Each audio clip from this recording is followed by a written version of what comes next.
Hello সবাইকে। তো আজকে একটা নতুন ভিডিওতে তোমাদের সবাইকে স্বাগত। দেখো জায়গাটা কত সুন্দর। তো আমরা ডিউটি টাইম থেকে সবাই মিলে একটু বেরিয়েছিলাম, প্রচারেই গেছিলাম, মানে আমাদের এখানে যেহেতু ডিসকাউন্ট চলছে 50%, তার জন্য সবাই মিলে একটু বেরিয়েছিলাম। বেরিয়ে আমরা খানিকটা রিলসও করেছি, খুব মজা করেছি আমরা সবাই মিলে।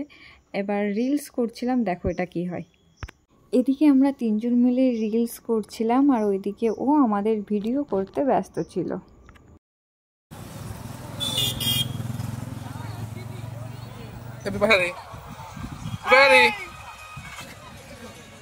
রিলস বানাতেই ব্যস্ত সবাই। ওইদিকে আমরা রিলস বানাচ্ছিলাম আর ওইদিকে ও আমাদের ভিডিও বানাচ্ছিল। তারপর মোটামুটি আমরা আবার বেরিয়ে পড়লাম। তারপর আমরা আবার আমাদের ডিউটিতে জয়েন করলাম, মানে কমপ্লিট করে আইসক্রিম খাওয়া দাওয়াও করেছি, খুব মজাও করেছি আমরা সবাই মিলে বেরিয়ে। তো চলো আজকের ভিডিওটা এখানেই শেষ করছি, দেখা হবে নেক্সট ব্লগে।